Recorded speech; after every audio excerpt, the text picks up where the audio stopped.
Bueno, yo les voy a hablar sobre el edificio Cudecon en Bogotá. Este edificio fue un reto ingenieril debido a que tuvo que ser trasladado. Vamos a hablar un poco del edificio. Tuvo un uso de oficinas.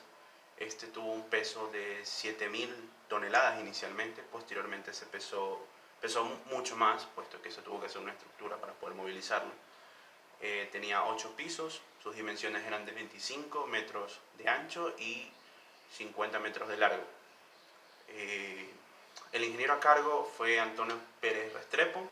Su fecha de realización fue un 6 de octubre de 1974 y su fecha de construcción fue en 1954. Se empujó 29 metros en un plazo de 10 horas, en un tiempo plazo de 10 horas. Para esto se tuvo que realizar un proceso constructivo. Tenemos una estructura fija y una estructura móvil.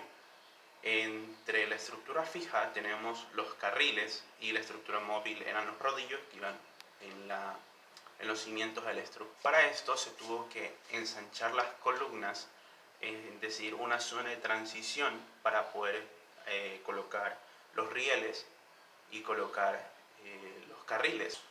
También una estructura aparte, la cual fueron vías horizontales, de tal manera y de esta forma tener una estructura más fija en la cual podamos trasladarla con mayor efectividad.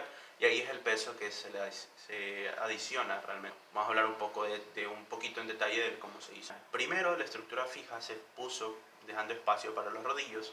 Luego se colocó los rieles sobre la estructura fija. Luego se fundió encima de estos patines. Vamos a hablar un poco de este proceso. La estructura fija se hizo dejando espacio para los rodillos. Se extendieron rieles a lo largo de todo el camino que iba a recorrer, ¿verdad? Dejando espacio para los rodillos, para poder de esta manera poder patinar. Se colocaron con la cara superior, es decir, para que queden los rodillos como pies, se podría decir, y se procedió a fundir esa parte, ¿no? Para que quede fijo y no haya movimientos ni deformaciones, sino que quede fija la estructura. Una vez fundida los rodillos a las columnas, se procedió a pasar las cargas directamente sobre los rieles, sin que haya deformaciones horizontales ni verticales. Adicionalmente, se realizó perforaciones en el suelo, tanto en los nuevos previos como en el recorrido, para poder de esta manera determinar la uniformidad del suelo.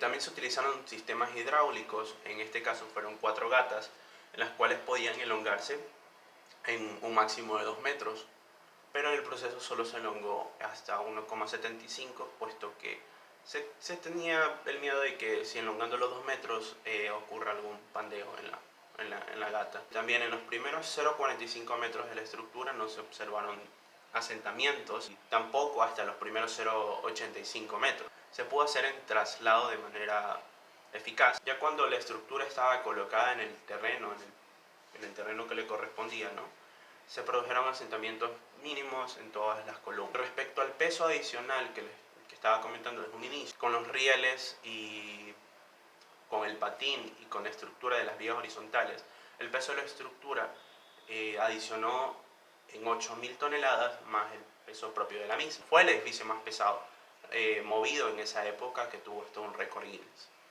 Y del tema no, muchas gracias.